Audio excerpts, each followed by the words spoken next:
Bonjour à toutes et à tous, ravi de vous retrouver en ce samedi matin. Quelle bonne idée vous avez de regarder France 3 Paris-Île-de-France et boulevard de la Seine avec mes petits camarades. L'insolent, le souriant Frédéric Sigrist et le gourmand Yvan Alloin. Nous recevons aujourd'hui un jeune homme plein de talent.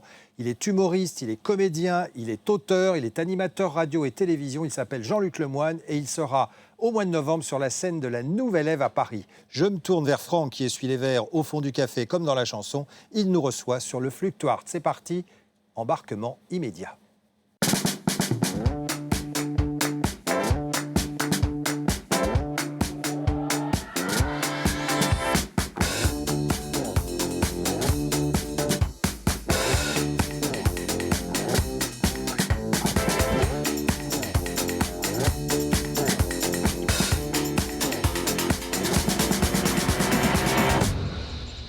Et tous les téléspectateurs de France 3 le connaissent bien puisqu'ils le retrouvent justement le samedi à 13h30 dans Samedi d'en rire. Il est en ce moment en tournée avec son nouveau spectacle, Brut.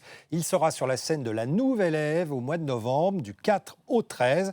Un nouveau spectacle et c'est Jean-Luc Lemoyne qui est notre invité. Bonjour Jean-Luc. Bonjour Jean-Noël. Merci d'être avec nous. Je voudrais d'abord faire la présentation du lieu où on se trouve. Je ne sais pas si vous connaissiez le Fluctuart. Non, j'en avais entendu parler, mais j'étais jamais venu, et donc c'était une bonne occasion. Un musée d'art urbain. Il y a une exposition qui se termine demain, qu'il faut absolument que les Parisiens aillent voir si vous ne l'avez déjà fait. C'est un artiste portugais.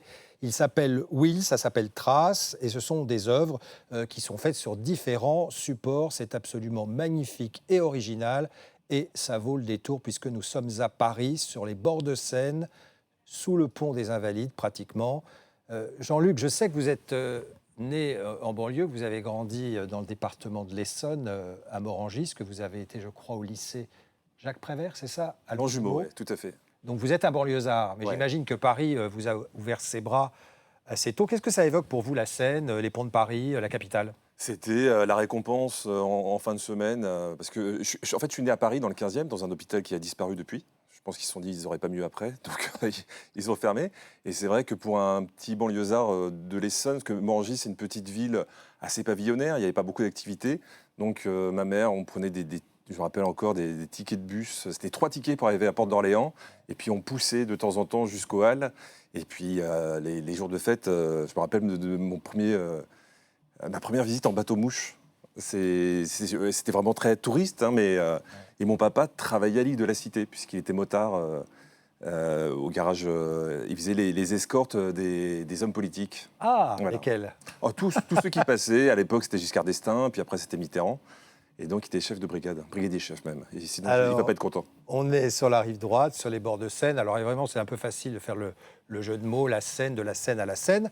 Et en ce moment, vous êtes sur scène, vous tournez votre spectacle Brut, que les Ouais. Parisiens auront le plaisir, je le répète, de découvrir à partir du 4 et jusqu'au 13 novembre à la Nouvelle Ève, qui était un lieu un petit peu érotique avant. Hein. Ouais, un cabaret à l'ancienne, déjà le lieu a un charme fou. J'invite les gens à venir pour mon spectacle, mais ils vont découvrir aussi un lieu, s'ils ne le connaissent pas déjà, absolument génial. C'est très cosy, c'est très charmant. On attend les effeuilleuses, c'est peut-être vous, on ne sait pas.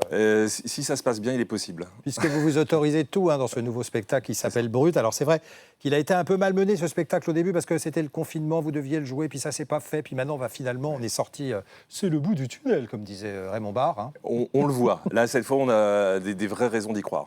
Alors, je vous cite, hein, il paraît qu'on ne peut plus rien dire, alors il est essentiel de le faire. C'est un peu la philosophie de ce spectacle, c'est-à-dire Exactement. sans censure aucune, vous dites tout ce que vous avez envie de dire, sans franchir la ligne jaune, comme on dit. Si, enfin, je flirte avec, parce que c'est important, c'est un des derniers espaces de liberté. Ça se réduit de plus en plus, sans vouloir faire les alarmistes. Je trouve que la liberté de parole diminue en permanence, et aussi à cause des réseaux sociaux, parce qu'il y a des procès en place publique qui sont organisés un petit peu vite. Et sur scène, on a le temps de développer une idée. Sur les réseaux, on prend une phrase extrait du contexte, et puis d'un seul coup, ça crée des polémiques. Les gens ne savent pas de quoi ils parlent, et puis des fois, ça s'enflamme. Des fois à raison, mais souvent à tort. Et là, sur scène, je me suis dit, tiens, je vais m'amuser avec ça, je vais prendre tous les sujets interdits, et je vais jouer. Alors justement, ça s'appelle Brut, hein, c'est Ouais. un bon titre pour un spectacle de cette nature-là. On va regarder un extrait, enfin la bande-annonce, le teaser pour vous donner envie. N'oubliez pas, c'est au mois de novembre à Paris, à la Nouvelle Ève.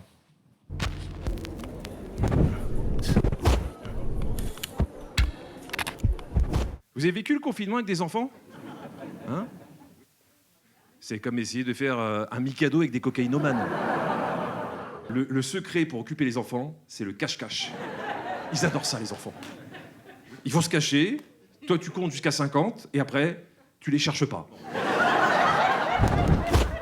Les gens ont commencé à envisager du pont Ligonnès autrement. Au début, ils trouvaient l'histoire horrible. Après 2 mois en famille, ils se sont dit que ça serait bien d'avoir un tuto.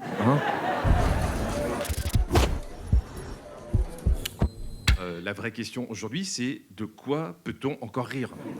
Vous saisissez la nuance? Et c'est que le début.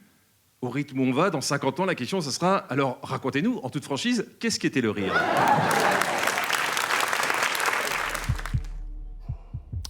Et la suite, vous la découvrirez à partir du 4 novembre à la Nouvelle Ève, à Paris. Ça s'appelle Brut. Et c'est le nouveau spectacle de Jean-Luc Lemoyne qui est notre invité ce matin. On regarde un peu dans le rétroviseur, Jean-Luc, c'est vrai qu'il y en a eu des spectacles. Vous avez à peine 50 ans, 51 ans. 51, pile. Vous faites tout jeune, là, vous avez l'air d'un ado pas attardé, mais en tout cas. C'est gentil, mais c'est un gros budget pour paraître encore jeune. Alors, on va regarder quelques affiches des précédents spectacles. Est-ce que c'est bon, l'heure des bilans, c'est peut-être pas l'heure des bilans, mais c'est vrai que maintenant, on peut déjà dire que vous avez, entre guillemets, une œuvre. Écoutez, ça, c'est aux gens d'en juger. En tout cas, il y a un travail, il y a eu un travail qui est assez constant, parce que j'ai commencé le one-man show assez tard. Je faisais de la scène depuis 10 ans déjà, j'écrivais des pièces. Et au bout de 10 ans, j'ai voulu aller au bout du projet. J'ai commencé mon premier one-man, j'avais déjà 29 ans. Et puis après, ça va faire 20 ans, 22 ans que je fais du one-man. Alors, on a vu quelques affiches défiler. C'est vrai, quand on voit les titres, Jean-Luc Lemoyne est inquiétant, Jean-Luc Lemoyne au naturel. Vous avez bien, en fait, parlé de vous aussi à travers ces spectacles. C'est des sujets de société, c'est ce qui se passe dans la vie, mais incarné par un personnage qui est vous, quoi. C'est ça, c'est toujours... le bilan, c'est quelqu'un qui est dépassé par son époque. C'est pas des spectacles nombrilistes.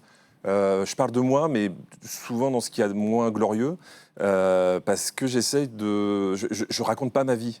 Je ne parle de moi que si je me dis que mon petit cas personnel peut être universel. Voilà, c'est juste ça. Donc je suis juste un témoin de mon époque, avec toujours des incompréhensions. Donc le premier spectacle était Jean-Luc Lemoyne était inquiétant, je faisais que des personnages, et puis ça a évolué. J'ai essayé d'être honnête, j'ai essayé de ne pas rentrer dans une routine et sortir de ma zone de confort à chaque fois. Là, par exemple, c'est un spectacle très stand-up au micro. C'est la première fois que je travaille avec un micro main, parce que ça s'y prêtait.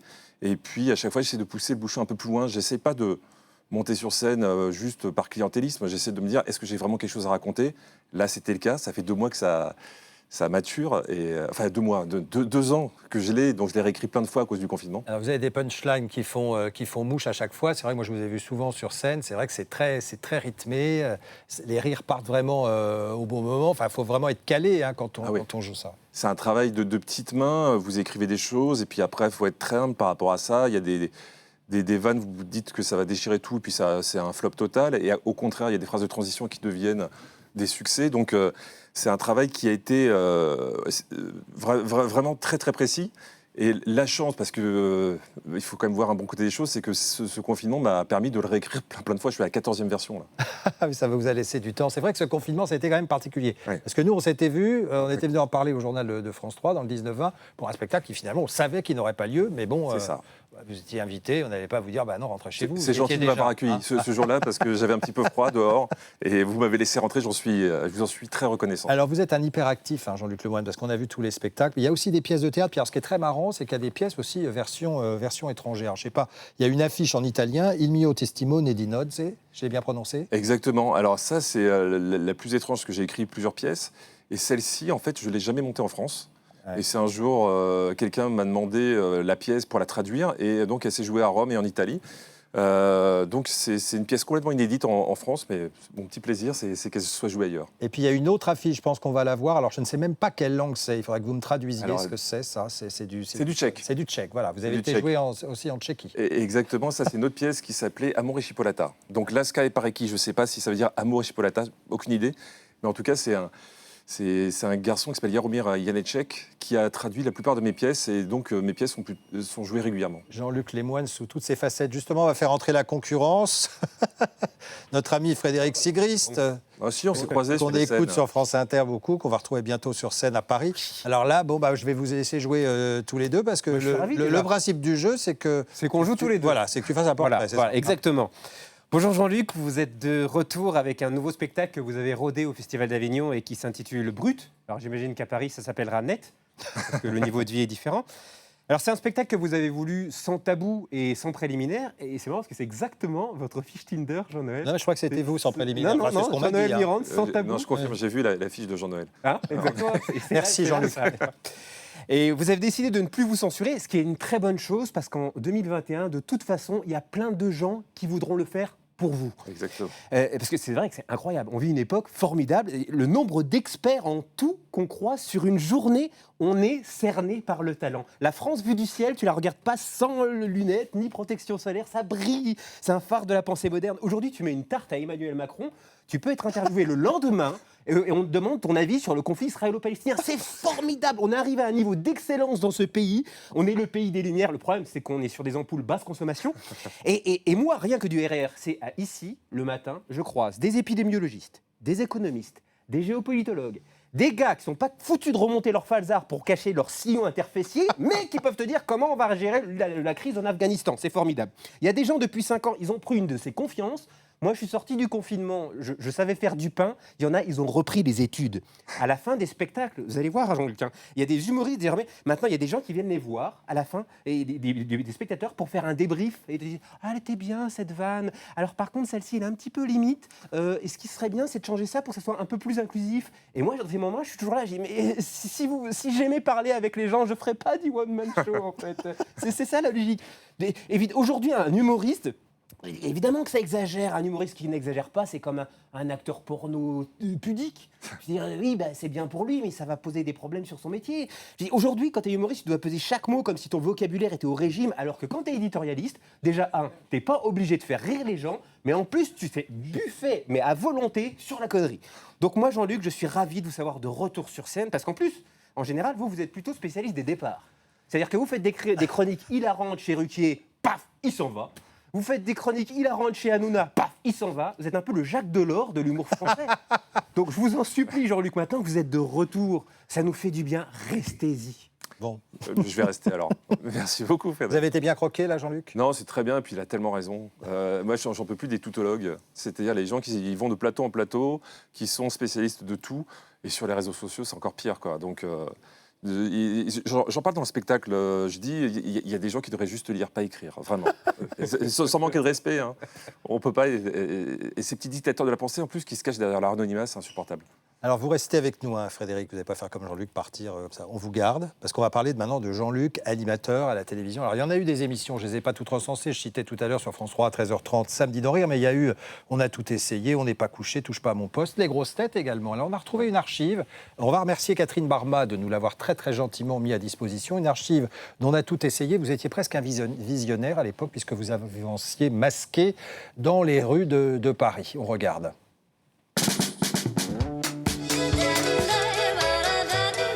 Bonsoir, aujourd'hui pour On a tout essayé, j'ai testé un accessoire qui pourrait tous nous sauver la vie, j'ai nommé la cagoule anti-pollution. Donc, vous l'enfilez. Ne vous fiez pas à son aspect particulier, ça se marie bien avec tout. Avec une tenue de sport, un smoking, ou même une robe, c'est un basique qui passe inaperçu partout, vous allez voir. Vous pouvez enlever vos masques. C'est pour la pollution. Ben, je comprends bien, mais il y a des caméras et on a besoin qu'on voit vos visages. Vous ne pouvez pas rentrer comme ça. Vous êtes sûr, mais... J'en suis sûr. Est-ce que vous m'affirmez que c'est pas pollué à l'intérieur? Parce que je suis très sensible. Hein. Bah, oui, mais là, je peux pas vous le garantir, ça je sais pas. Et moi, je peux pas vous laisser rentrer comme ça. Je vais voir si je peux rentrer avec ma cagoule dans une banque. Tu viens, chérie?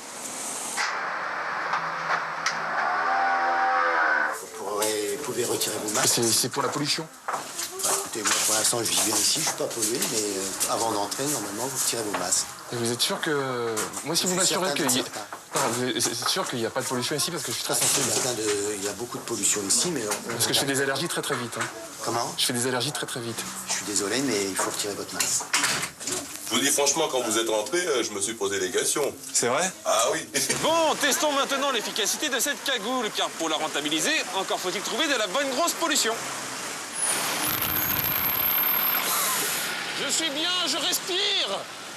Merci.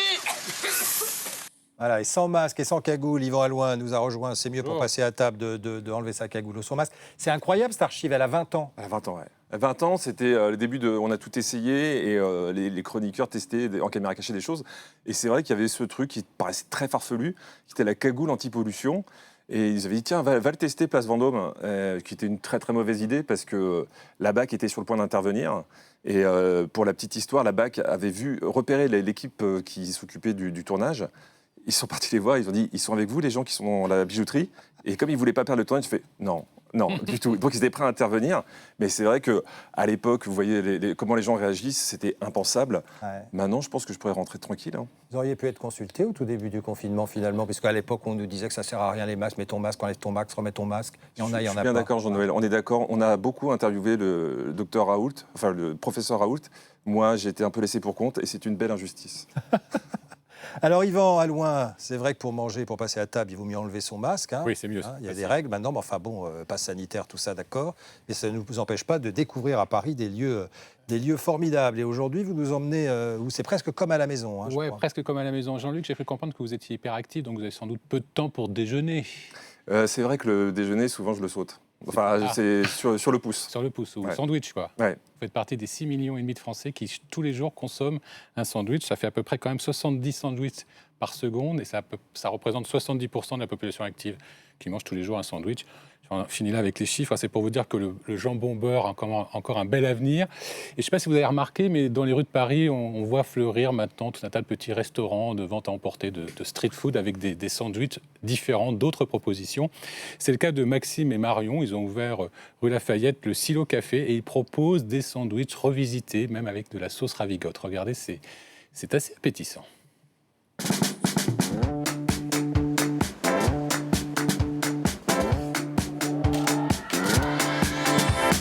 Tout le monde, même les chefs étoilés, se sont mis à faire des sandwichs avec toutes ces périodes de confinement successifs.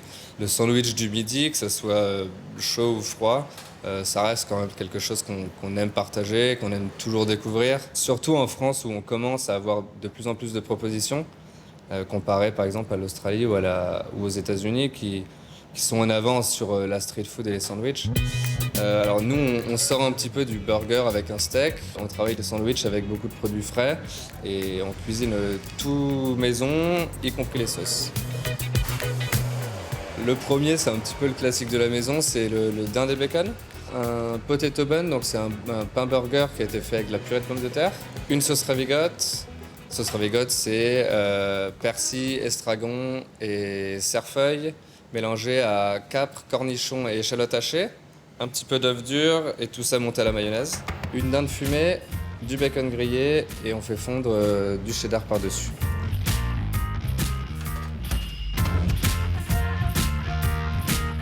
Le deuxième, la focaccia, donc une focaccia nature. Un petit tartare de tomates, persil et échalotes. Une coppa IGP italienne, mozzarella di bufala et un petit peu de roquette à l'huile d'olive. Un sandwich, pour moi, on ne peut pas trop tricher. On se retrouve très vite face aux produits. Donc, à partir du moment où tous les produits sont de qualité, on va avoir un bon sandwich.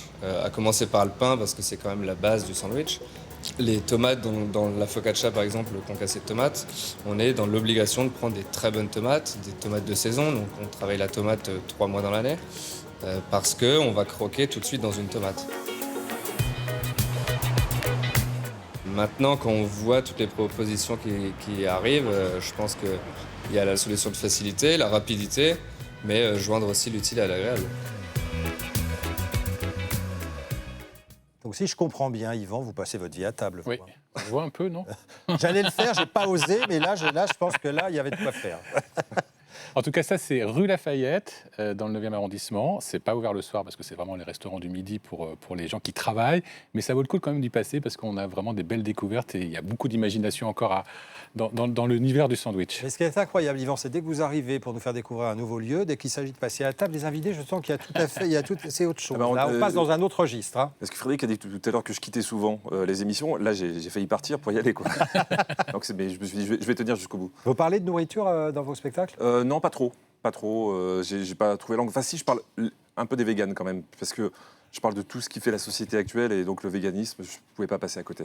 Est-ce que vous aimez faire la fête après le spectacle, aller dîner comme ça? Ouais. Parce qu'on dit souvent le théâtre, c'est aussi pour après, retrouver des copains. Complètement, et ça c'est super important, notamment en tournée, on essaie de se faire une espèce de guide du routard, des adresses qui servent tard aussi, parce que y a des artistes qui mangent avant, justement pour pas avoir un coup de fringale. Moi j'ai l'impression que ça m'endort, donc j'aime bien manger tard, c'est la récompense après le spectacle, et ouais, c'est un vrai plaisir à partager.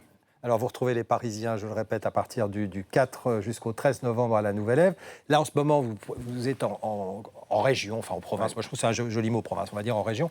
Est-ce que vous voyez la différence des réactions entre les endroits de France où vous allez? C'est des publics différents? Oui, ce serait mentir de dire le contraire. Mais après, on a tendance à schématiser en disant que les Parisiens sont plus durs, plus blasés, parce qu'ils ont une offre supérieure en spectacle. C'est vrai, mais pas que. Moi, je prends beaucoup de plaisir à aller jouer partout. Marseille, c'est très compliqué à jouer parce que vraiment, ils ne réagissent pas aux mêmes choses que partout en France. Le Nord, c'est le bonheur absolu. C'est ce qu'on dit souvent, oui, ouais. que les gens du Nord sont beaucoup plus chaleureux. Mais quel plaisir, c'est vrai que c'est un public super chaud. Et puis là, on sort d'un confinement assez dur. Donc, ce qui est bien, c'est que les gens sont très motivés. Voilà. Et même s'ils gardent leur masque pendant le spectacle, il y a une chaleur. J'avais peur, moi je me suis dit, est-ce qu'on va retrouver un petit peu ça? Déjà, est-ce que les gens vont revenir? Et là, ils reviennent, et en plus avec une motivation supérieure, donc c'est des moments super agréables. Ça vous a manqué, Jean-Luc, c'est de ne pas jouer pendant toute cette période? Oh, plus que ça, ouais. Plus que ça. Pour moi, c'est un équilibre essentiel. Je suis très content de faire de la radio, de la télé. Mon port d'attache, c'est la scène. Il y a beaucoup de gens qui m'ont découvert à la télé, donc qui imaginent peut-être pas ça, mais moi, je viens de là et j'ai besoin de cet équilibre. J'ai besoin de me frotter au public, d'avoir cette sanction immédiate, savoir si ce que je dis est drôle ou pas. À la télé ou à la radio, vous essayez d'être le plus pertinent possible, mais ça s'évapore un petit peu. Vous savez pas comment les gens le perçoivent quand ils sont devant leur télé. Et quand vous rencontrez justement les gens, que ce soit à Paris ou que ce soit ailleurs, j'imagine qu'ils viennent vous voir, qu'ils vous parlent de ce qu'ils ont vu, de ce qu'ils ont entendu, qu'ils vous découvrent sur scène, peut-être différent de ce que vous êtes à la télé. Il y a un vrai rapport humain, une vraie rencontre. On reproche souvent aux hommes politiques de ne pas connaître les Français, mais vous, quand vous faites des tournées, vous êtes obligé de les voir. C'est ça. Et puis moi, je prends un plaisir fou à rencontrer les gens après, à discuter. Et c'est vrai, ce qui sort beaucoup, c'est que les gens ressortent surpris. Je crois que globalement, les gens ne me détestent pas, mais ils ne s'attendent pas à ce que j'aille aussi loin et que je sois aussi libéré, parce que moi, quand je suis dans une émission de télé, je suis au service d'une émission de télé et d'un média. Et sur scène, je profite au maximum de la liberté qui m'est offerte. On est toujours étonné, surpris de savoir comment on peut aller aussi loin, et justement en faisant... ce que vous disiez au tout début de l'émission, c'est-à-dire en ne choquant personne, c'est quand même un équilibre très dur à trouver, non? Moi, je suis auteur à la base, donc j'ai passé beaucoup de temps à écrire ça et à construire le spectacle. Donc il y a 3 phases dans mon spectacle. Il y a la première phase, c'est je vais sur tous les sujets interdits. Deuxième phase, c'est plus un constat de cette société. Et la dernière phase, comme le public a été préparé, je vois jusqu'où on peut pousser le bouchon et jusqu'où on peut aller en humour en 2021. Et là, je ne vous cache pas qu'à certains moments, il y a des petits sursauts dans la salle, mais c'est des sursauts qui font du bien, parce que les gens se disent « Ah, on peut aller aussi loin que ça ». Mais c'est amené. Et j'explique aussi que si les gens n'étaient pas prisonniers, entre guillemets, je peux me permettre de faire ça parce que je peux développer une idée. Et c'est ça qui nous tue. Aujourd'hui, on est dans l'époque de la petite phrase. Et la petite phrase, on peut l'interpréter n'importe comment. Là, il y a une petite phrase choc, mais après, il y a une explication. Alors, une question très indiscrète. Vous nous révéliez que vous ne dîniez pas avant le spectacle, parce que sinon vous endormez en scène, c'est un peu dommage. Et vous dormez quand, Jean-Luc? Parce que comment vous faites autant de choses, écrire des scénarios, écrire des pièces, faire des émissions de télé, à la radio, partir en tournée, jouer à Paris, prendre le temps de venir faire Boulevard de la Seine. Vous dormez quand? Quand je peux. Je vais être très honnête, j'ai des troubles du sommeil, vraiment. Ah. Non, mais c'est vrai en plus. Donc... Et le pire, c'est que j'ai l'impression d'être plus libéré la nuit pour écrire. Donc, je rogne un petit peu. Et même quand je suis pas en spectacle, je mange très tard. Mais c'est pas du tout une souffrance. C'est un plaisir. Je me sens très privilégié d'avoir choisi et de vivre de ce que j'aime. Alors dans cette émission, vous le savez peut-être pas, Jean-Luc, mais on aura toujours un petit coup de cœur littéraire à la fin. Moi, je voudrais rendre hommage à un personnage très parisien qui s'appelle Jenny Belair. Je ne sais pas si vous la connaissez. Non. Elle était physionomiste au Palace dans les années 70-80, absolument. Personnage haut en couleur, transgenre, extrêmement drôle. Et alors, elle avait publié un livre il y a une vingtaine d'années qui est réédité en collection de poche au point Seuil, où elle raconte sa vie. et surtout ce grand théâtre qui était le Palace, parce que ça se passait aussi sur le trottoir. L'accueil des gens était quand même... Moi, j'ai vécu cette période-là. Vous êtes sortis beaucoup en boîte ou... C'était juste la limite. Mais non, c'est vrai que vous êtes très jeune. Non, je ne suis pas très jeune du tout, mais le Palace, c'est vrai que j'en ai plus entendu parler, mais j'étais trop jeune pour y aller. C'était notre studio 54, donc c'était... D'ailleurs, Fabrice Emmer s'était inspiré du studio 54 pour créer le Palace. C'est ça. Et quand vous sortez la nuit, puisque vous ne dormez pas, vous devez Non, bien très sortir. peu, très peu, c'est compliqué. On rentre à Colombes, comme ça. J'en parle dans le spectacle, c'est-à-dire que je trouve que c'est compliqué passer un certain âge. En boîte de nuit, les gens se demandent... passer un certain âge, soit ils se disent que vous venez chercher votre enfant, soit ils se disent que vous avez des parts dans l'établissement. Donc c'est compliqué, sinon vous n'avez rien à foutre dans le lieu de nuit.